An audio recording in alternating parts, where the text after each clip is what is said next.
परमात्मा पाप कर्म दंड को भी काट सकता है। अभी तक जिस भी संत व महापुरुष से मिले, उन्होंने यही बताया कि पाप कर्म फल भोगने से ही समाप्त होगा। वो प्रभु कौन है जो पाप कर्म को काट देता है, वो काल के बंधन से छुड़वा देता है। उसका क्या नाम है, पूजा की विधि क्या है? कृपया अवश्य सुनिए जगत गुरु तत्वदर्शी संत रामपाल जी महाराज के अमृत वचन। जो गीता जी में वे ऑफ वर्शिप नहीं है, वो शास्त्र विधि त्याग कर मनमाना आचरण है, वो हमने नहीं करना चाहिए, वो व्यर्थ है। फिर भगवान को पाना बहुत आसान। गीता जी में कहा कि मेरी भक्ति करनी है तो ओम इति एकाक्षरम ब्रह्म व्यवहारण मामनुस्मरण ये पर्याति तो जन्देहम सयाति परमाम गतिम 8वें अध्याय के 13वें श्लोक। मुझ ब्रह्म का केवल एक ओम मंत्र है, नथिंग एल्स। अंतिम सांस तक भक्ति करता हुआ जो शरीर छोड़कर जाता है सो याति परमाम गतिम, वो मेरे यानी ब्रह्म से मिलने वाली जो परम गति है उसको प्राप्त होता है। कहाँ ब्रह्म लोक में चला जाता है।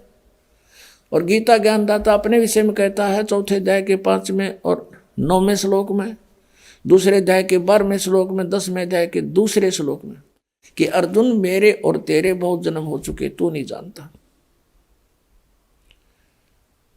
इससे सिद्ध हो गया कि गीता ज्ञानदाता भी नाशवान है, जन्म मृत्यु होती है, तो इसके उपासक भी इस दीर्घ रोग से ग्रस्त रहेंगे, परम शांति हो ही नहीं सकती जब तक जन्म मृत्यु है। शाश्वत स्थान इसको मिला नहीं।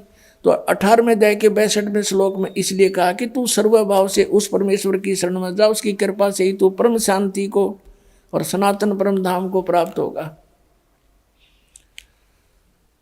अब सनातन परम धाम जो सदा रहने वाला सतलोक को चला जाएगा, वह परम शांति होगी। 8वें अध्याय के 5 और 7 श्लोक में कहता अर्जुन तो मेरी भक्ति कर मुझे प्राप्त होगा, पर युद्ध करना पड़ेगा, युद्ध भी कर। और युद्ध करने वाले को शांति कहाँ? तो ओम से शांति नहीं हो सकती। ओम का जाप ब्रह्म का, ब्रह्म कह रहा है मेरी प्राप्ति के लिए ओम जाप कर, युद्ध भी कर, करना ही पड़ेगा। और तुझे परम शांति चाहिए तो उस परमात्मा के पास जा, यहाँ कोई शांति नहीं है। उसके लिए क्या बताया 17वें अध्याय के 23वें श्लोक में कि ओम तत्सतिति निर्देश है ब्रह्मण त्रिविद समर्थ है। सच्चिदानंद घन ब्रह्म का केवल एक ओम तत्सत, ये 3 मंत्र का जाप है, नथिंग एल्स, और कुछ नहीं। यही निर्देश है, फाइनल फैसला है। और पुण्यात्मा ओम तो ब्रह्म का ये बिल्कुल ये तो स्पष्ट है, यही मंत्र है। और तत् और सत ये सांकेतिक हैं, गुप्त हैं, कोड वर्ड है, ये दास बता सकता है, इस पृथ्वी पर किसी के पास नहीं है। यदि कोई इस दास से ये सुनकर फिर आगे आप पे प्रभु पाक जाएगा, गुरु बन जाता है, नाम देता, वो अनधिकारी है, वो सबसे बड़ा शत्रु है आपका। क्योंकि एक छोटा सा लाइसेंस आप बनवाते हो, ड्राइविंग लाइसेंस या पासपोर्ट, वो भी नकली कोई बना देगा तो वहाँ पकड़ा जाएगा जहाँ पर उसकी आवश्यकता पड़ेगी, फिर उसमें बहुत देर हो चुकी होगी और सजा के पात्र भी होंगे, दोनों होंगे, बनाने वाला भी बनवाने वाला भी। तो ये ओम तत्सत ये 3 मंत्र अभी आपको बताया था 15वें अध्याय के 16 और 17 श्लोक में 3 पुरुष है, एक सरपुरुष, एक अक्षर पुरुष, एक परम अक्षर पुरुष। 8वें अध्याय के मंत्र 1 में अर्जुन ने पूछा कि हे प्रभु आपने 7वें अध्याय के 29वें श्लोक में जिस तत्परम के विषय में कहा कि उसको जानने के बाद फिर तो जरा मरण से ही छूटने का प्रयत्न करते हैं साधक, यहाँ की किसी वस्तु नहीं मांगते। तो 8वें अध्याय के 1 मंत्र में पूछा किम तत्परम, 8वें अध्याय के 3रे श्लोक में कहा कि वो परम अक्षर ब्रह्म है। तो 15वें अध्याय के 17वें श्लोक में वो परम अक्षर ब्रह्म की तरफ संकेत है कि उत्तम पुरुष है तू अन्य परमात्मा इति उदाहरते, ये लोक तरम अविषय विवर्ती अवैश्वर है। तो 3 पुरुष है, एक सरपुरुष, ओम तो सरपुरुष का नाम है, सरब्रह्म भी कहते हैं इसको, ज्योति निरंजन काल भी कहता है ये। और अक्षर पुरुष इसका ये तत्व मंत्र है, ये गुप्त है, ये दास बताएगा। और ये ओम और तत्व मिलकर 2 अक्षर का नाम बनता है, ये सतनाम कहलाता है।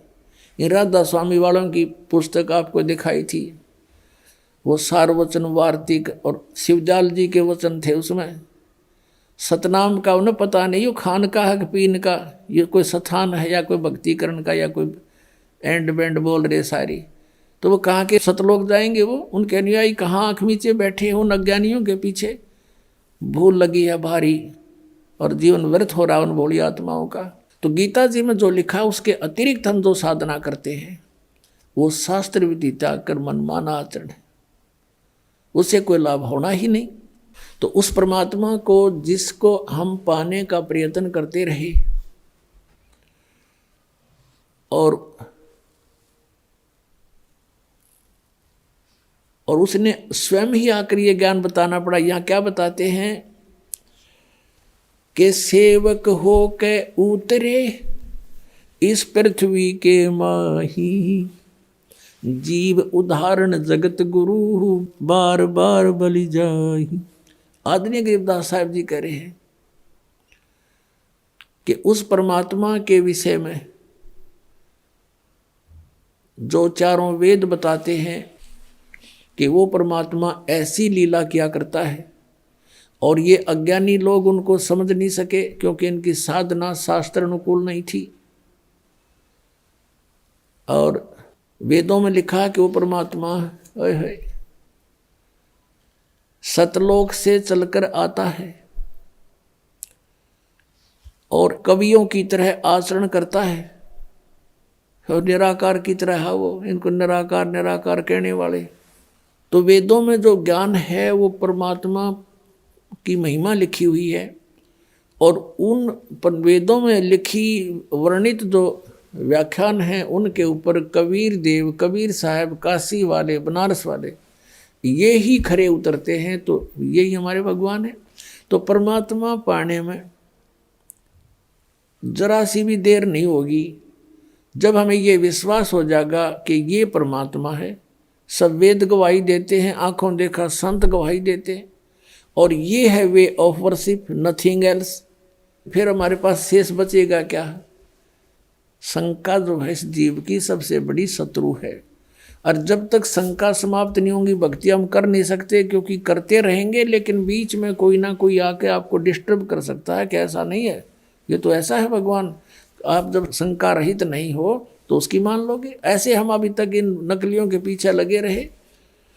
किसी ने जरा सा कोई भिन्न सा ज्ञान सुनाया उसको छोड़ उसके पीछे, उसने जरा सा कुछ भिन्न ज्ञान सुनाया उसे छोड़ उसके पीछे और अपना जीवन नष्ट कर गए, क्योंकि इनको कोई ज्ञान नहीं था इन ऋषि महर्षियों को। अब परमात्मा पाने के लिए ये पता होना चाहिए कि हमारा कौन भगवान है और कहाँ प्रमाण है। अब ये सैकड़ों प्रमाण दास ने दे दिए। जिन महापुरुषों ने भगवान मिले उनने यही नाम जपे, 2 अक्षर का सतनाम, एक ओम एक ये तत् गुप्त है। जिनको मिल चुका है वो मंत्र उनको पता है सतनाम में दूसरा मंत्र कौन सा है। ये है 2 अक्षर का मंत्र और ये सतनाम है। राधा स्वामी वालों को सतनाम का कह भी नहीं पता, ये कहाँ मोक्ष होगा। इसी कारण से शिवदयाल जी प्रेत बने और अपनी शिष्या बुक्की में बोल रहे हैं वो, पुण्यात्माओं को आँख खोलो, इतना विद्वान पुरुष आज परमात्मा ने ऐसी बुद्धि दे रखी है आपको, क्या क्या बना लिए हैं, हवाई जहाज बना लिए, इंटरनेट बना लिए, कंप्यूटर बना लिए। जो बनाना था वो अभी शुरू भी ना किया है। हमने केवल इस मनुष्य जीवन से ये डले नहीं डोने थे, हमने मोक्ष कराना था और उसकी बहुत आसान तरीका, कोई विशेष इसमें कार्य नहीं, काम भी करते रहो, चलते फिरते उठते बैठते इस मंत्र का जाप करना है, नथिंग एल्स। बकवास त्यागनी है। तो यहाँ क्या बताते हैं कि उस परमात्मा के विषय में अब आंखों देखा वो संत जिनको भगवान मिले वो क्या कह रहे हैं, सेवक हो के उतरे, सेवक हो के उतरे, ऊपर ते आए नीचे उतरे, इस पृथ्वी के माही, जीव उदाहरण जगत गुरु बार बार बलि जाही।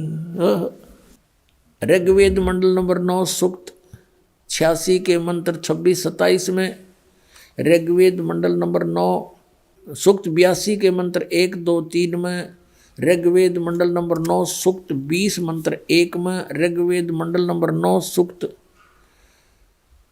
1 मंत्र 8-9 में, ऋग्वेद मंडल नंबर 9 सूक्त 96 और मंत्र 16 से 20 में, और भी अनेक स्थानों पे। और ऋग्वेद मंडल नंबर 9 सूक्त 94 के मंत्र 1 में ये स्पष्ट किया है कि वो परमात्मा कवियों की तरह आचरण करता हुआ पृथ्वी पर विचरण करता है। घूमता है वो इधर उधर है, और सतलोक से चलकर आता है, दृढ़ अच्छे आत्मा को मिलता है और वो तत्व ज्ञान का उपदेश करता है।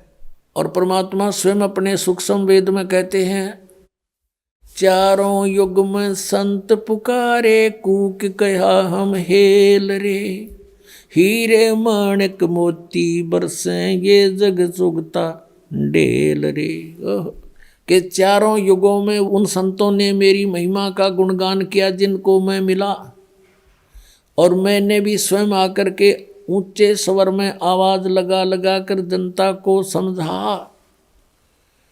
हीरे माणिक मोती बरसें, ये तत्व ज्ञान रूपी सत साधना रूपी अमृत हम बरसा रहे हैं, मोती बरसा रहे हैं। इनको ग्रहण करते नहीं है भोले भक्त, और ये डले ढो रहे हैं, ये जग चुगता ढेल रे। ढेल माने डले कंकर पत्थर इकट्ठे कर रहे हो, आन उपासना आन साधना के अन्य भगवानों की पूजा करके तुम डले ढो रहे हो, और हम हीरे मोती बरसा रहे हैं, इनको ग्रहण नहीं कर रहे, तुम निर्धन होते जा रहे हो। क्या बताते हैं, हमारा ज्ञान किन्हें ना सुनिया, ये पर भी लेन जात है दुनिया। कहीं पर आप देखते हो इन भ्रमित किए हुए अज्ञानी ऋषि संतों के द्वारा के फलाने स्थान पर कुंभ का पर्व होगा, वहाँ पर भी लगेगी, पर भी वो है इनकी 1 घंटा 1.5 घंटा स्नान का समय निर्धारित करते हैं किसी सरोवर तालाब या दरिया में, कि उसमें जो स्नान कर लेगा उसका बेड़ा पार हो जाएगा। ये कर रखा है ना ऐसा जुल्म। वहाँ बेड़ा पार नहीं, बेड़ा गर्क होता है। कैसे होता है, एक समय हरिद्वार के अंदर हर की पैड़ियों पर ये पर्व भी लगी थी। कुंभ के पर्व के ऊपर स्नान का समय निर्धारित किया था इन्होंने। वहाँ पर ये सभी त्रिगुण उपासक, रजगुण ब्रह्मा, सदगुण विष्णु, तमगुण शिव जी के उपासक, ये गिरी पुरी और नागा वैष्णो, ये कनपाड़े नाथ और बिना कनपाड़े, ये सारे वहाँ इकट्ठे हो गए स्नान के लिए। स्नान करने का जब समय आया, वहाँ क्या होता है, गिरी अलग ग्रुप में, पुरी अपने न्यारे ग्रुप में, नागा अलग से इकट्ठे हो जाते हैं, वैष्णो अलग से इकट्ठे हो जाते हैं। वहाँ से फिर स्नान करने के लिए चलते हैं अपने अपने मुखिया के पीछे। सबसे पहले नागा चले गए ऊपर भी नहाने के लिए, पर भी लेने मोक्ष प्राप्ति के लिए बेड़ा पार कराने गए थे नागा। सबसे पहले हर की पैड़ियों पर खड़े हो गए स्नान करने के लिए। पीछे से आगे ये सतगुण विष्णु जी के उपासक वैष्णो साधु आए। उन्होंने कहा, अरे नागाओ, पहले हम स्नान करेंगे, हम सर्वश्रेष्ठ हैं, तुम बाहर आओ, अभी स्नान नहीं करना तुमने। वो तैयारी पकड़ रहे थे स्नान करने की। नागा कहने लगे, नहीं, हम सर्वश्रेष्ठ हैं, हम त्यागी और बैरागी हैं, हम कोई वस्त्र तक भी नहीं स्तन पर रखते, हमको नी इच्छा फिरते हैं, हम सर्वश्रेष्ठ हैं, हम प्रथम स्नान करेंगे। अब वैष्णो साधुओं ने कहा कि तुम बाहर आ जाओ नागो, तुम काहे के श्रेष्ठ हो, तुम नहाते ना धोते, राख लपेटे फिरते हो, शरड फड़ तुम टट्टी के हाथ भी नहीं धोते, और तुम काहे के श्रेष्ठ हो, बाहर आओ, हम प्रथम स्नान करेंगे। इस बात का दुख माना उन्होंने, नागाओं ने, और दोनों आपस में झगड़ा शुरू हो गया। वैष्णो साधुओं का, सतगुण विष्णु के उपासकों का, और तमगुण शिव जी के उपासक नागाओं का आपस में लठबाज गया, झगड़ा हो गया। और वहाँ लगभग 25,000 ये त्रिगुण उपासक कटका मर गए वहाँ पर भी लेन गए थे, बेड़ा पार कराना हो गया, बेड़ा गर्क। तो यहाँ परमात्मा कहते हैं, तीर तुपक तलवार कटारी, जमदड़ जोर बदावे हैं, हर पैड़ी हर हेत न जाण्या, वाजा करद चलावे हैं, काटे शीस नहीं दल करुणा, ये जग में साध कमावे हैं, और जो जन इनके दर्शन को जावे, उनको भी नरक पठावे हैं। काटे शीस नहीं दल करुणा, और ये जग में संत कमावे हैं, हर पैड़ी हर हेत नहीं जाना, वाजा तेग चलावे हैं। और की पैड़ी कहें भगवान का स्थान कहो, भगवान की छाती पर ये कुकर्म कर दिया, 25,000 कटका मर गए। लेली पर भी टिंडे वहाँ पर, ये है इनके तीर्थ स्थान नाने के। और किसी को मना करता है तो इन्होंने कहा हमारी तो भावनाओं को ठेस पहुँचा दिया। अरे ये कोई भावना हुई?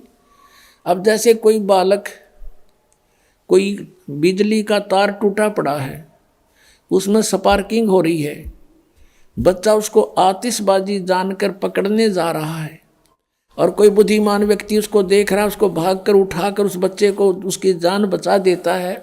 बच्चा रोता है क्योंकि उसकी भावनाओं को ठेस पहुंचा है। वो तो उसको पकड़ना चाहता था और उसको पता था उस बद्दर पुरुष को कि ये मर जाएगा, तो उसकी भावनाओं को वहाँ ठेस पहुंचाना अनिवार्य था। तो इस दास का उद्देश्य यही है। इसको अगर तुम ठेस मानते हो तो ठेस सही, पर तुम्हारी जान बचेगी ना, सारी वीरान मट्टी होगी आपकी, क्योंकि शास्त्र विरुद्ध साधना करके। तो यहाँ क्या बताते हैं, चारों युग में संत पुकारे, कूक कहा हम हेल रे, हीरे माणिक मोती बरसे, ये जग चुगता डेल रे। अब चारों वेदों में ये प्रमाण है कि वो परमात्मा ऊपर सतलोक में रहता, तीसरे मुक्ति धाम में, और वहाँ से चलकर आता है गति करके बिजली जैसी गति से। और जैसे विद्युत अपने आकर्षण वाली वस्तु पर गिरती है, ऐसे ही वो परमात्मा अपनी प्यारी उस श्रेष्ठ दृढ़ भक्त आत्मा को ही आकर मिलता है, वहीं आकर वो उपस्थित होता है और फिर उसको ज्ञान सुनाता है, उपदेश देता है, तत्व ज्ञान से परिपूर्ण करता है। फिर वो प्यारी आत्मा आगे उनको परमात्मा से प्राप्त ज्ञान को जनसाधारण तक पहुंचाने की पूरी चेष्टा करता है। उनमें से कौन कौन है वो दृढ़ भक्त और अच्छी आत्माएं जिनको परमात्मा मिले इस कलयुग में? आदरणीय मुरुगदास साहिब जी, आदरणीय धर्मदास साहिब जी, आदरणीय मुरुगदास साहिब जी, ये अरोड़ा जाति से थे, खत्री जाति से, किसान थे। और आदरणीय दादू साहिब जी, आदरणीय नानक साहिब जी, दो सिख धर्म के प्रवर्तक हैं, लेकिन ये भी कालूराम मेहता खत्री यानी अरोड़ा जाति से ही थे और सिख धर्म के प्रवर्तक यही माने जाते हैं। आदरणीय दादू साहिब जी, आदरणीय गरीबदास साहिब जी, गांव छुडानी, जिला झज्जर, हरियाणा वाले, जिसके उपलक्ष्य में ये शुभ समागम हो रहा है। जिस दिन परमात्मा कबीर साहब सतलोक से चल कर आए थे, वो सतपुरुष और अपनी उस दृढ़ भक्त अच्छी आत्मा गरीबदास जी को मिले थे, सचखंड दिखाया था और वापस छोड़े थे। ये वही समागम हो रहा है। आदरणीय गीसा दास साहिब जी, गांव खेखड़ा, जिला मेरठ, उत्तर प्रदेश वाले, इनको भी ऐसे ही मिले थे और 3 दिन तक इस गीसा साहिब जी का भी ऐसे ही स्थिति रही थी, बेहोश पड़े रहे थे। गरीबदास साहिब जी को भी 8-7 घंटे तक ऐसे ही मृत मान लिया गया था और ऐसे दादू साहिब जी भी 3 दिन तक बेहोश पड़े रहे थे। ऐसे ही नानक साहिब जी भी 3 दिन तक उनको अंतर ध्यान कर दिया गया था, उनके शरीर को कहीं रख दिया गया था परमात्मा द्वारा और सचखंड दिखाकर, सतलोक दिखाकर अपने से परिचित करके बेई नदी से लेकर गए थे, फिर वापस छोड़ दिया था। उसके बाद उस महापुरुष ने अपनी नौकरी त्याग दी, परमात्मा का प्रचार किया, 12 वर्ष तक घूम घूम के परमात्मा से प्राप्त ज्ञान का, और फिर 16 वर्ष तक बैठ के अपने घर पे साधना की। परमात्मा ने संकेत कर दिया था कि बहुत हो गया, अब अपनी भक्ति करो, पीछा छुटवाओ, अब आने दो समय, फिर देखेंगे। अभी सतनाम उनको दे दिया था आदरणीय नानक साहिब जी को, लेकिन आगे ना देने की प्रतिज्ञा करा दी थी कि किसी को नहीं बताना अभी, नहीं तो इन काल के दूतों नकली पंथों के हाथ में लग जाता है सतनाम 2 अक्षर का। आज इन्हें कह खगा भी को नहीं पता सतनाम है क्या, परमात्मा ने ऐसा गुप्त रखा और आपके लिए खजाना खोल दिया। अब इस एक सेंटेंस, एक पवित्र वाणी को आपके समक्ष सरलार्ज करने के लिए कितना उदाहरण देने पड़े। कौन सी वाणी को? ओए होए, सेवक होकर उतरे इस पृथ्वी के माही, जीव उदाहरण जगत गुरु, बार बार बलि जाही।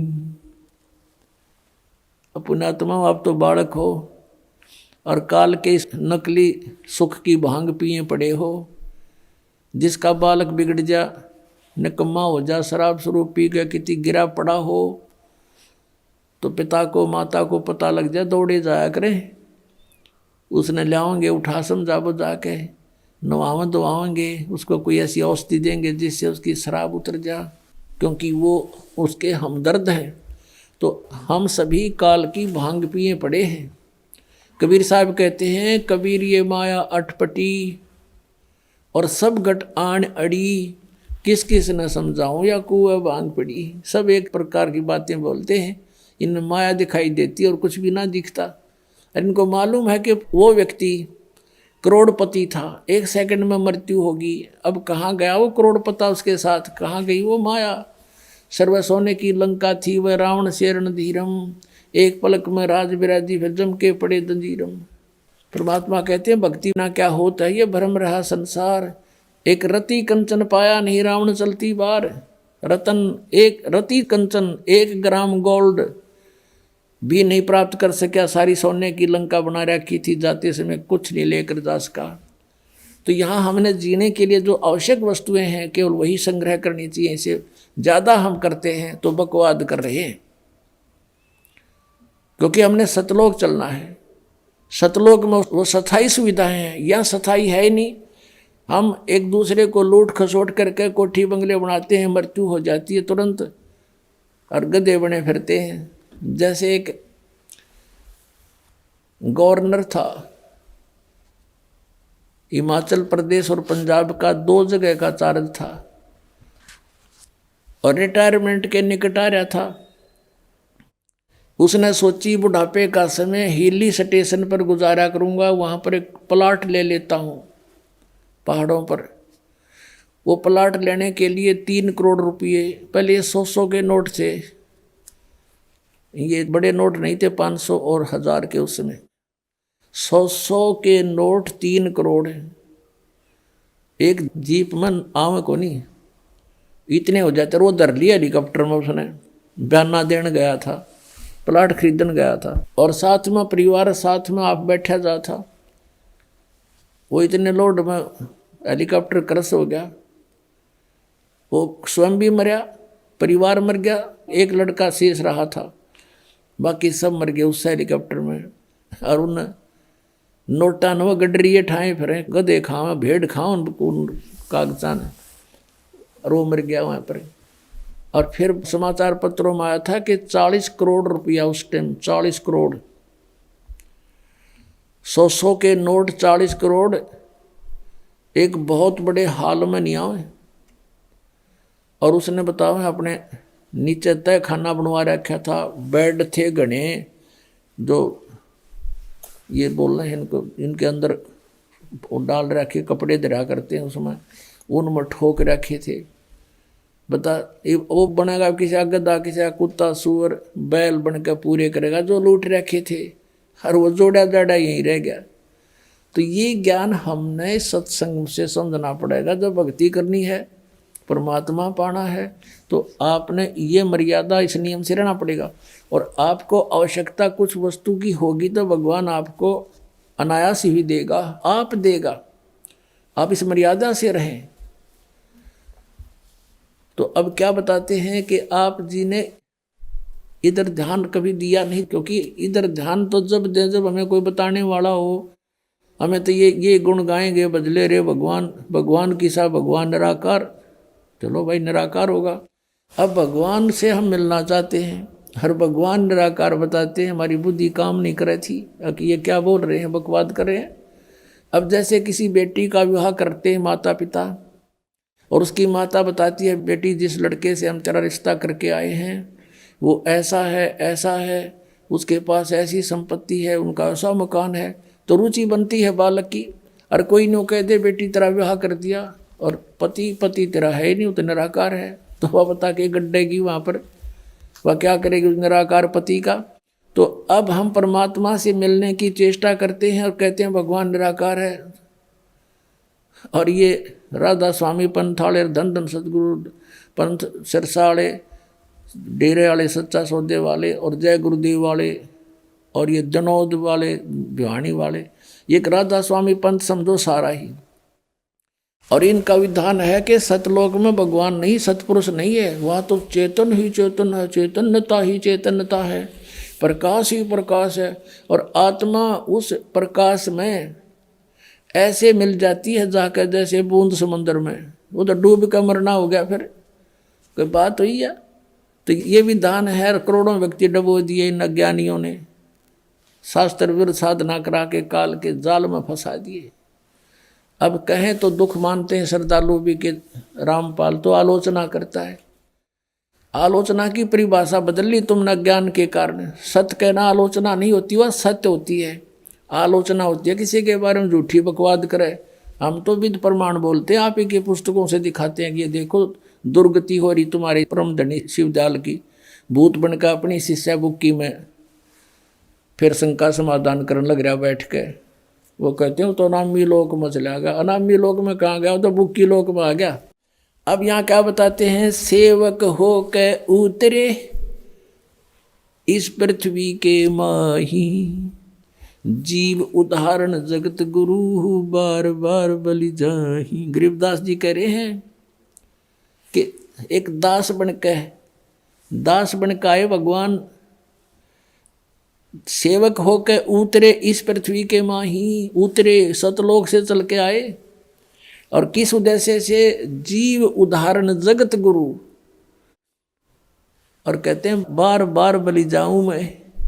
गरीबदास जी कहते हैं बलिहारी जाऊं इस परमात्मा के ऊपर जो किसे दयालु हैं, कैसे दयालु हैं। सतलोक से इतने सुंदर लोक को छोड़कर हमारे लिए यहाँ इस गंदे लोक में जहाँ पर आहार भी उपलब्ध नहीं ढंग का।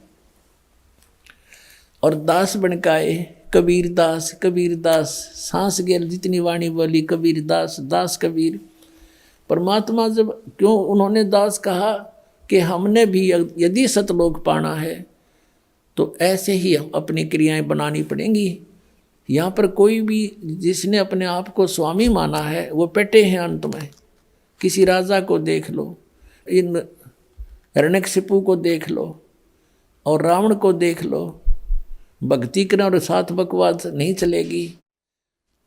अब रावण जैसी साधना कोई नहीं कर सकता, यहाँ से धड़ काट कर चढ़ा दी, भगवान के निमित्त समर्पित कर दिया। लेकिन कुठोड़ कुपात्र के स्थान कुपात्र को दे दिया, वो शीश सुपात्र को देता तो लाभ होता। शिव की उपासना तमोगुण की करके राक्षस कहलाया। गीता जी अध्याय नंबर 7 के श्लोक 12 से 15 में स्पष्ट किया है, तीनों गुणों की उपासक रजगुण ब्रह्मा सदगुण विष्णु तमगुण शिव जी की जो साधना करते हैं वो राक्षस स्वभाव को धारण किए हुए मनुष्यों में नीच दूषित कर्म करने वाले मूर्ख, वो मेरी भक्ति भी नहीं करते, गीता ज्ञानदाता कहता है। तो इस प्रकार ये भक्ति भी करते थे, दास नहीं बने, तो अंत में क्या हुआ इनके साथ। तो यहाँ क्या बताते हैं, सेवक हो के उतरे और इस पृथ्वी के माँ, जीव उदाहरण जगत गुरु बार बार बलि जाऊं। अपने प्यारी आत्माओं का उद्धार करने के लिए वो जगत गुरु यानी सबका गुरु, सबको तत्व ज्ञान देने वाला केवल एकमात्र कबीर जी हैं और वही परमात्मा है। अब फिर बताते हैं वो कहाँ आए, काशीपुरी कष्ट किया उतरे अदर आधार, अदर आधार यानी ऊपर तो नीचे आए। मोमन को मुजरा हुआ वहाँ जंगल में दीदारे। मोमिन यानी उस नीरू नामक मुसलमान जुल्हाए को परमात्मा ने जंगल में दर्शन दिए, लहर तारा तालाब पर। अब उस परमात्मा का कितना सुंदर शरीर था। कोट कर्ण शशि भान शुद्ध आसन अदर विमाने, परसत पूर्ण ब्रह्म को शीतल पिंड और प्राणी। अब परमात्मा का कहते हैं ऊपर आसन अधर विमान, सतलोक में तो उस परमात्मा का ऐसा शरीर है, करोड़ सूर्य करोड़ चंद्रमा ऐसी शोभा है। कोट किरण शशि भान शुद्ध, शशि माने चंद्रमा, भानु माने सूर्य।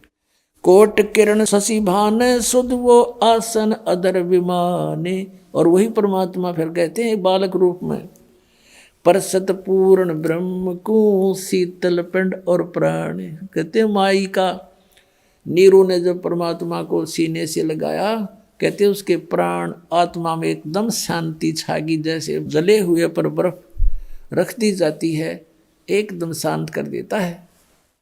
फिर क्या बताते हैं, गोद लिया मुख चूम कर हेम रूप झलकनते, जगर मगर काया करे जैसे दमके पद्म अनंत। उस माई ने शिशु रूप धारी बालक को कहते हैं मुंह चूम्या, गोद में लिया। और परमात्मा का कैसा रूप था, हेम रूप झलकंत, हिम, हिम माने बर्फ। और परमात्मा कबीर जी बालक रूप में कैसा सुंदर शरीर था, कहते बर्फ जैसा सफेद शरीर। जैसे कोई कपड़ा लेने जाते थे ना दुकान पर, तो यूं कहा करते भाई स्नो वाइट कलर देना। स्नो वाइट माने बर्फ जैसी सफेदी वाला।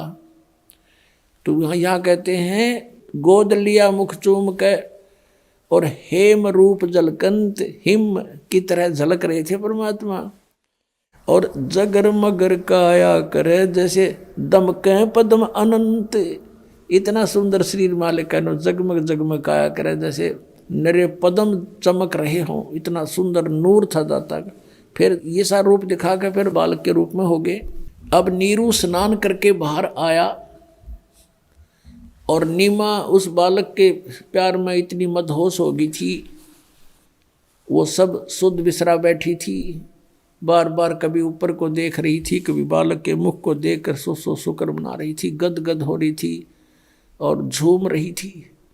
अब उसने देखा कि नीरू ने अपना आइडिया लगाया कि पहले हम हिंदू थे, हमें बाई फोर्स मुसलमान बना दिया। अब हिंदुओं से हमारा लिंक नहीं, मुसलमानों में ऐसी अभी कोई हमारी पकड़ नहीं। अब हम इस बच्चे को घर ले जाएंगे, लोग कहेंगे कहाँ से लाए, हम कहेंगे कमल के फूल पे, लोग कहेंगे कमल के फूल पर बालक विराजमान हो ही नहीं सकता, ये झूठ बोल रहे हैं। और कहेंगे, पूछेंगे इनका माता पिता कौन है, उसके वापस देकर आओ, हमें पीटेंगे, छेतेंगे, हमें घर से बाहर निकाल देंगे, बच्चा भी छीन लेंगे, अनाथालय में दे देंगे। गुणात्माओं, परमात्मा के मार्ग में यदि आपने कदम रखना है तो इसमें अविश्वास नहीं होना चाहिए। जैसे क्योंकि बगैर ज्ञान के व्यक्ति तो कुछ भी बोल सकते हैं, वो कह सकते हैं कि कमल के फूल पर बालक हो ही नहीं सकता, वो रुक ही नहीं सकता। भगवान ने पृथ्वी रोक रखी बगैर किसी स्तंभ के, बगैर किसी सपोर्ट के, और ये घूम रही है खुद भी और वैसे भी घूम रही है ऐसे, तो परमात्मा क्या नहीं कर सकता। फिर भी आपको एक उदाहरण बताते हैं। इस दास को क्रोथा कांड के झूठे केस में जेल में कुछ समय व्यतीत करना पड़ा। वहाँ पर एक कर्मचारी था, यानी वार्डन था, उस जिस वार्ड में मुझे रखा हुआ था। तो वो आते थे, चर्चा करते थे, पूछते थे महाराज कारण क्या हुआ, सब उनको सच्चाई बताते थे। वो भी परिचित हुए सच्चाई से, एक सचमुच आपके साथ तो ये राजनीतिक षड्यंत्र है, हम भी अब बहुत महसूस कर रहे हैं। तो फिर ज्ञान चर्चा होती थी, तो हमने कहा कबीर इज गॉड, ऐसे ऐसे वो अवतरित हुए, कमल के फूल पर आए।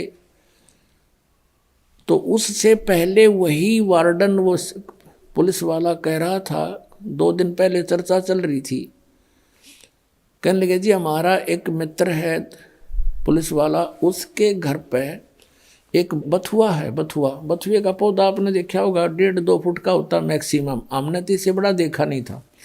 वो बता रहा है कि बथुए का पौधा 10 फुट ऊंचा है, 10-11 फुट, और नीचे से उसका पेड़ जो है तना लगभग 3-4 इंच मोटा है, और वो सदाबहार है, यानी पूरे वर्ष वो हरा भरा रहता है, उसके पत्तों का साग बनाकर खाया जाता है। अब हमने तो अविश्वास हुआ नहीं भी होगा, हो सकता कोई बड़ी बात नहीं। अब फिर एक दिन ये चर्चा चली जब इस दास के साथ के भाई परमात्मा कमल के फूल पर आकर विराजमान हुए, तो यहाँ आकर वो अड़ गया न, बोला जी यह बात नहीं समझ में आती आपकी, और सारी मान लेंगे, लेकिन कमल के फूल पर बालक कैसे रुक सकता, वो तो बिल्कुल पत्ते से होते। मेरे फिर वह बात याद आ गई, मैं कहने लगा भगत एक बात बताओ, आप परसों बता रहे थे कि आपके एक मित्र के घर पर एक बथुआ है और वो 3-4 इंच मोटा उसका तना है और 10 फुट ऊंचा लंबा है। ये संभव हो सकती है? कभी देखा तो नहीं, हमने तो 2 फुट से ऊपर कभी बथुआ देखा नहीं। हम किसान परिवार में जन्म हमारा, और आप ये कह रहे हो कि ऐसा धर्म, वो भी मान रहे हैं कि परमात्मा कुछ भी कर सकता है। उसकी बुद्धि सेट होगी तुरंत। जब एक 10 फुट का बथुआ हो सकता है तो क्या कमल का फूल इतना स्ट्रॉन्ग नहीं हो सकता जिस पर बालक लौट जाए? तुरंत मान गया, ने बोला जी हो सकता है, 100 हो सकता है।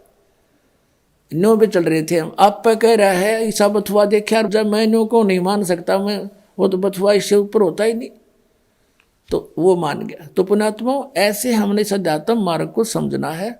इसमें इम्पॉसिबल नहीं होता कुछ भी। एक उदाहरण बताते हैं, कबीर परमात्मा का एक साधक था। हम कैसे साधक हैं? हम भगवान के ज्ञान को अवश्य सुनते हैं लेकिन मनमुखी तुरंत हो जाते हैं। अब वो साधक घर छोड़कर जंगल में पहाड़ पर जाकर बैठ गया और वहाँ दिन रात भक्ति कर रहा था, साधना करता था। एक दिन वो क्या करता था, वहाँ से नीचे उतर कर आता था। एक सरोवर था नीचे, थोड़ा पहाड़ से नीचे की तरफ, पहाड़ी पर ही था, बना हुआ था, लेकिन वो और ऊंची पहाड़ी पर रहता था। वहाँ आकर स्नान करता था और जल भर ले जाता था अपना करमंडल में। एक दिन वो बीमार हो गया, इतना असहाय हो गया कि वो स्नान करने मुंह धो नहीं सकता था, और मुंह धोए बिना वो भगवान नहीं बच सकता था। इस तरह की अपनी अटकल बना रहा था। तो वो रोने लग गया बहुत बुरी तरह, हे भगवान मैं मुंह धोऊंगा कैसे, मुंह धो नहीं सकता, आपको याद कैसे करूंगा, ऐसे तरफ कर रहा था। अब कहते हैं दारी मेरे संत की मोह से मिटे नहीं अंश। अब उसके लिए परमात्मा ने क्या किया, इतनी जबरदस्त वर्षा कर दी कि पूरी पृथ्वी पर जल ही जल हो गया, कम से कम 200 400 फुट ऊंचा। और फिर वो जल उस पहाड़ी के निकट पहुंचा जहां वो संत बैठा था। इतना निकट कर दिया वो जल कि उसने ऐसे देखा, अरे जल यहाँ आ गया, अरे वर्षा इतनी अच्छी होगी। और उसने फिर मुंह धोया, मुंह धो के पानी पिया। फिर उसने देखा कि ये तो सब कुछ नाश हो गया, प्रलय होगी। फिर उसको आकाशवाणी हुई कि तेरे लिए ये करना पड़ा मुझे।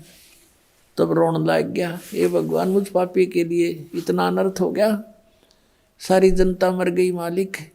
कहते हैं उसी एक्शन एज इट इज कर दिया, जो कहता हूँ एज इट इज, जैसे जो जहाँ काम कर रहा था एज इट इज कलम पकड़ ही, तो कलम में पकड़ा बैठा वहाँ पर।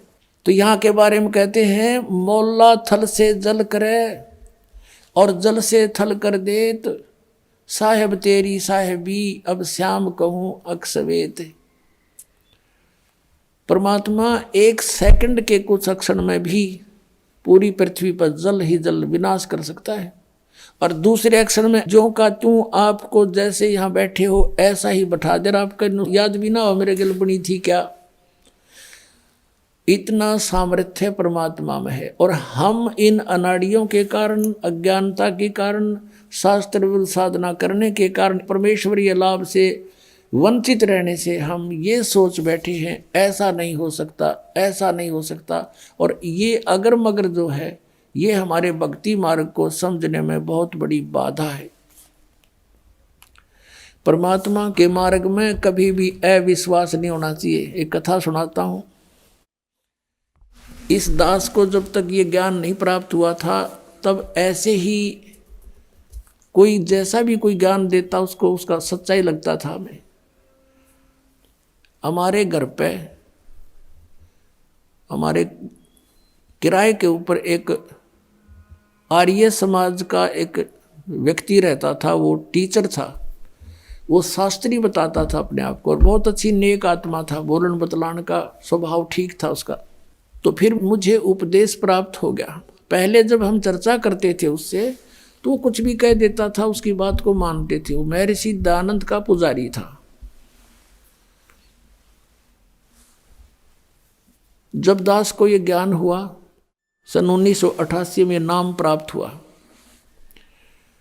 तो 1989 में 1 वर्ष बाद दास ने क्या सोचा कि ये भक्ति बोध जो आपको देते हैं मंत्र, ये नित्यनेम करण की पुस्तक, ये छपवाई इस दास ने, कुछ पुस्तक छपवाई 2000 या जैसा भी, और वो छपवाई इसलिए थी कि गुरुदेव को दे देंगे और वो भक्तों को आगे फ्री बांटते हैं।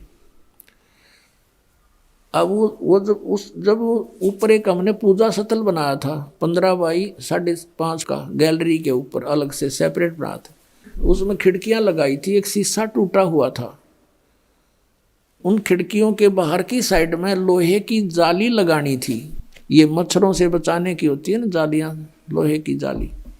तो ये दास से उसका साइज नाप के ले गया, वो थी चौड़ाई तो थी 2 फुट 8 इंच, ऊंचाई थी 4 फुट।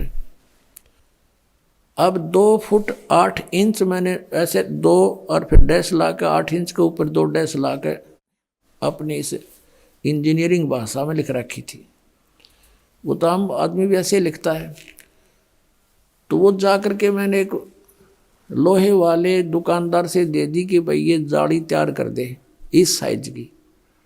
मैं कुछ और सामान ले आता हूँ, स्कूटर ले रखा था मैं, छोटा 2 व्हीलर मोटरसाइकिल टाइप, मैं सामान आगे से कुछ और लेकर आया, तो उन्होंने उसके नौकर ने वो जाली काट के पैक करके रखी, उसकी पेमेंट करके दास चल पड़ा। घर पे आया, बड़ा लड़का छोटी उम्र का था, 13-14 वर्ष का होगा, और एक और किराएदार रहता था वहीं पर, बिहार साइड का था वो। उनसे कहा कि भाई तुम दोनों जने ऐसे करो, ये जाली लगा दो। उसमें सिर्फ लगा के कील ठोकनी थी और कुछ नहीं करना था। तो वो दोनों लगाने लगे,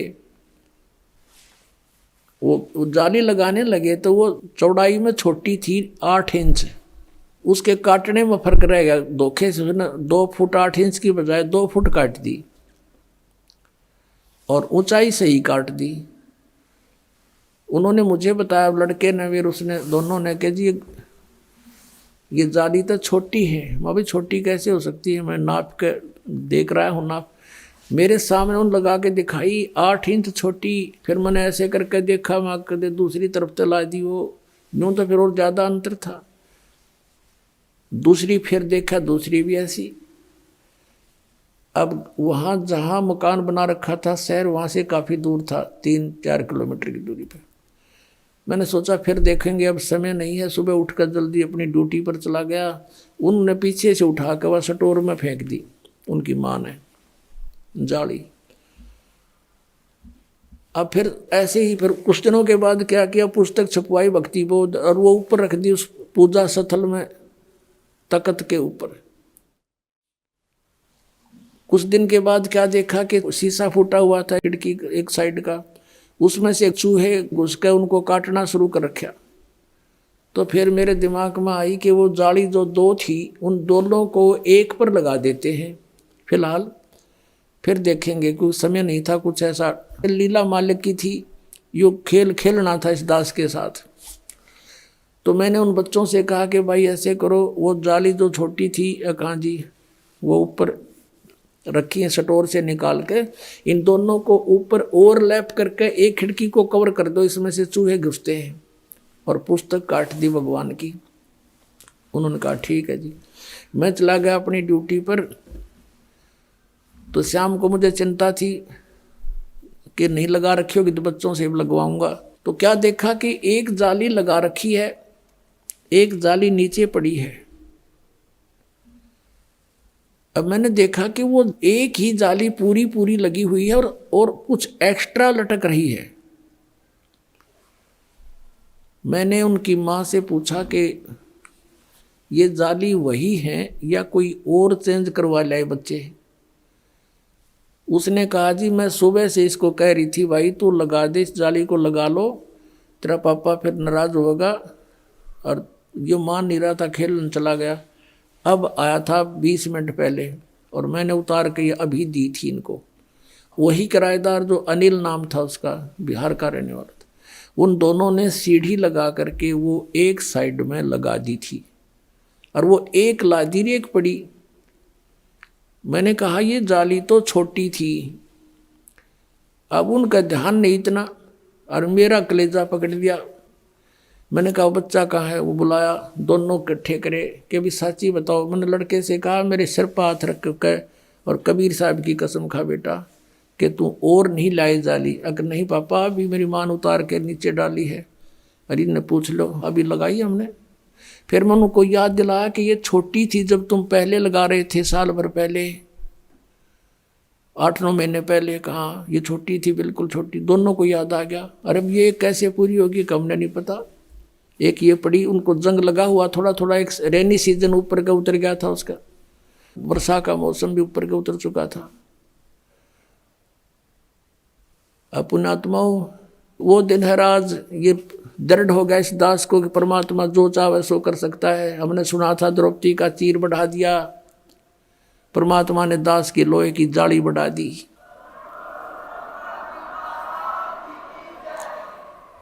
ये कबीर परमेश्वर है जिसने लोहे की जाली को भी बढ़ा दिया इस दास को दृढ़ करने के लिए। अब दूसरी फिर उठाकर देखी, दूसरे पर लगाई हुआ, उस पर पूरी आ गई। पूरी के बाद भी 6 इंच एक्स्ट्रा नो लटक रही है। अभी तक थी वो, अब तो पता नहीं उतार दी होगी। ये सन 1989-90 की बात है। अब पुण्यात्माओं, उस दिन के बाद इस दास का जीवन बदल गया कि परमात्मा जो चाहे सो कर सकता है। अब उसके बाद उस आर्य समाज के उस दयानंद के चेले तो बात हुई, शास्त्री था वो। मैंने ये सोचा कि देख कितना अच्छी आत्मा का आदमी, हर कित फंस रहा है यो। उससे जब चर्चा होती थी पहले कि द्रौपदी का चीर बढ़ा दिया, हम तो भगवान कृष्ण ने माना थे, श्री कृष्ण ने बढ़ा दिया, तो वो कहा करता कि ये सब बकवाद हैं, ये कभी हो सकता है? अब बढ़ा के दिखाओ कोई मुझे। वो तो वैसे श्री कृष्ण तगड़े थे, सूरवीर थे, जाकर धमका दिया होगा, खबरदार छोड़ दो उस लड़की ने, चीर बढ़ा करें कदे। तो हम ये भी मान लेते चल ऐसा हो गया होगा पहले। और जिस दिन से ये मालिक ने ये दया बख्शी, हम कैसे माने उस मूर्ख की इस बात को? तो फिर मैंने ये सोचा कि इसको समझाऊं अच्छी आत्मा का, शायद ये बात मान ले। क्योंकि पहले वो हर तरह एक बिल्कुल अच्छा आदमी लग गया था, बोलन में, बतलान में, विनम्र भाव में, और अच्छी सुलझी हुई बात किया करता था। मैंने सोचा कि इसका कल्याण हो जा, बता दूं। मैंने उसको प्रार्थना की, अपने वहाँ बुलाया, अलग बैठक थी, और उसे चर्चा की, क्या आप मानते हो कि द्रौपदी का चीर बढ़ा दिया था भगवान ने? बोला नहीं, ये कैसी बातें करते हो आप, ये हो ही नहीं सकता। मैंने कहा जी देखो, वो तो चलो पुरानी बात होली, हुआ या ना हुआ, लेकिन मेरे सामने हो गया, ये मेरी लोहे की जाली बढ़ गई और 8 और 6 14 इंच बढ़ गई है लोहे की जाली। ने बोला मैं नहीं मानता। मैंने उनकी बच्चों की माँ बुला ली, वो दोनों बच्चे बुला लिए कि बताओ भाई कैसे हुआ। उन्होंने सारी बता दी, सच्चाई ऐसे हुआ। ने बोला मैं नहीं मानता, अब करके दिखाओ। अब बता भाई, कौन समझाओ सनाडी ने।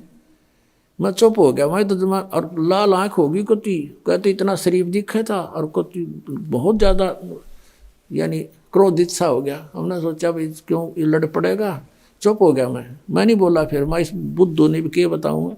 हम 4-5 जने गवाही दे रहे हैं, ये एक उस अज्ञानी महर्षि की बात पढ़ा बैठा है। उसने ये देखा कि भाई ये कुछ महसूस कर गया, बोला नहीं। मैं बोला नहीं, फिर क्या बोलो, पसूत है। मैं चुप हो गया।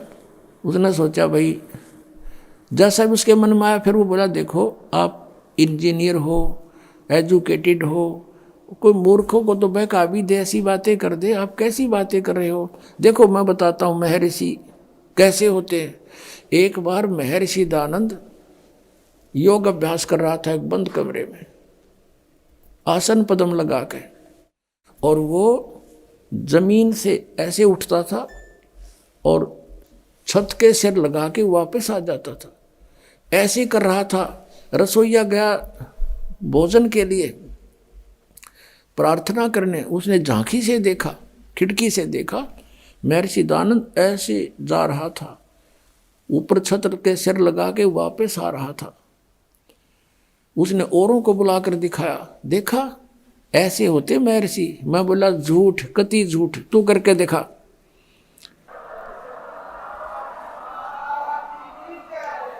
मैं बोला अब करके दिखा। ओडे का मुंह हो गया।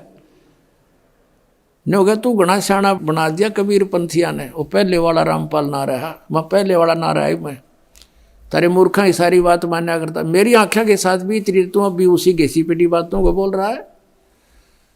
तो पुण्यात्मा, परमात्मा के मार्ग में अविश्वास नहीं होना चाहिए। एक दो साधक थे, एक 40 वर्ष से साधना कर रहा था, बड़ी बड़ी दाढ़ी बढ़ा रखी, बैठक पति परमात्मा प्राप्त दिखाई दे था। एक 4 वर्ष से साधना प्रारंभ की थी, नौजवान बच्चा था। एक देवदूत आता था भगवान के दरबार से, उन दोनों से मिलता था, घंटों भगवान की बातें चर्चा करके दोनों से। वो रहते थे अलग अलग, एक इधर एक दूसरी पश्चिम में, एक पूर्व में, गांव के नगर के। दोनों के पास चर्चा करके जाता था। एक दिन उस देवदूत ने भगवान से कहा, भगवान विष्णु से, कि भगवान आपके 2 भगत बड़े अटल हैं, आपके ऊपर पूरा विश्वास करते हैं। विष्णु जी ने देखा, ध्यान दृष्टि से कहा कि नहीं, उनमें से एक भक्त है, एक भक्त नहीं है, वो ढोंग कर रहा है। तो देवदूत ने कहा कि भगवान वो होगा जो अभी 4 वर्ष से लगा है, कि नहीं, जो बहुत पुराना लगा हुआ है वो भक्त नहीं है, वो विश्वासी नहीं है। देवदूत को ये समस्या आ गई कि शायद भगवान ने समझा नहीं होगा ढंग से। कहने लगा जी इधर पूर्व की साइड में बैठा है ना, वो दाढ़ी बड़ी बढ़ रही है, बड़ा वो है, 40 वर्ष से लगा हुआ, आपका पक्का भगत है। कहने लगा वही तो भगत नहीं है, भगवान बोले। अब वो देवदूत उसके मुंह का नहीं देखा, मालिक के मुंह का नहीं, भाई कैसे बोल रहे हैं परमात्मा। तो विष्णु ने कहा कि आपको मेरी बात पर विश्वास नहीं हुआ। देवदूत ने कहा भगवान ये तो नहीं हो सकता कि आपकी बात अविश्वसनीय हो, लेकिन मेरी बुद्धि छोटी है, ये काम ना कर रही। तब विष्णु जी ने कहा कि आज तू थोड़ा सा देर से मिलने जाना उनको, और वो कारण पूछे तो उनको ये बताना। अब ठीक है।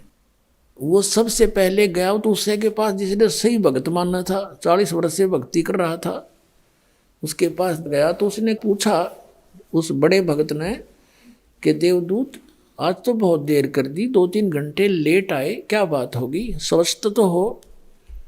तो देवदूत ने कहा कि भगत क्या बताऊं, आज तो भगवान ने ऐसी अनहोनी कर दी।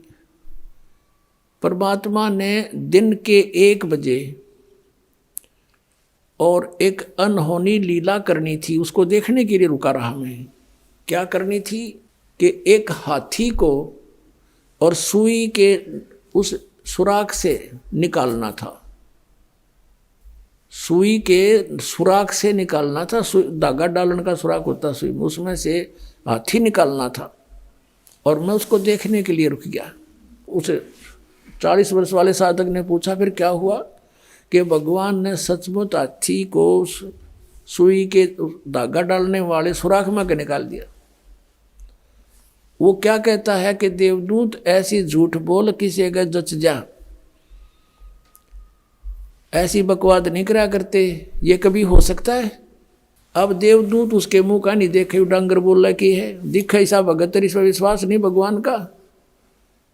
वो तो उठ कर चल पड़ा, भाई भगवान ठीक कह रहे थे, ये तो निरा पशु है, खाम खांडले ढो रहा है। जब इसने न विश्वास नहीं, भगवान क्या नहीं कर सकता, फिर क्या फायदा इस भक्त का। अब उठ के गया वो 4 वर्ष वाले के पास। उसने तो वहां तो सोचा था कि वो तोड़ के मैं एंड बैंड बोल लगा, जब मैंने युज कर दिया था। अब उसने भी यही प्रश्न किया कि देवदूत आपकी इंतजार कर रहा था, पलक बिछाए बैठा था, आएंगे आप, आते हो, चर्चा हो जाती है परमात्मा की, दिल लगता है। आज आप बहुत देर कर दी, मैंने सोचा था आज नहीं आएंगे, आज का दिन तो हमारा व्यर्थ हुआ। क्या कारण है देवदूत इतना देरी करने का। उसने फिर यही बताया कि दिन के 1 बजे परमात्मा ने एक लीला करनी थी।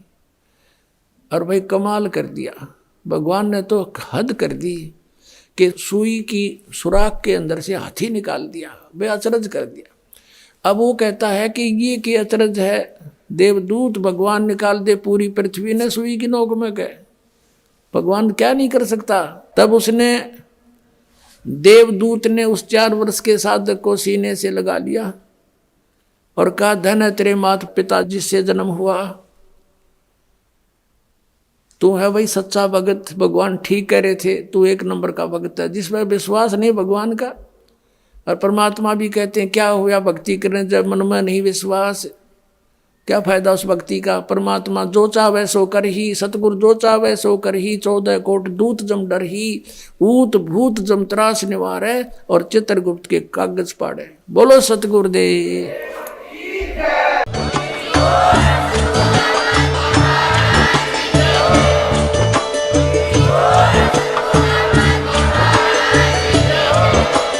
आप सुन रहे थे जगत गुरु तत्वदर्शी संत रामपाल जी महाराज जी के मंगल प्रवचन। अधिक जानकारी के लिए विजिट कीजिए हमारी वेबसाइट www.jagatgururampalji.org। संत रामपाल जी महाराज जी के शुभ आशीर्वाद से पूरे विश्व भर में 500 से भी ज्यादा नाम दीक्षा केंद्र हैं, जिन पर संत रामपाल जी महाराज जी द्वारा ऑनलाइन निशुल्क नाम दीक्षा दी जा रही है। अपने नजदीकी नाम दीक्षा केंद्र का पता करने के लिए संपर्क करें 8222880541।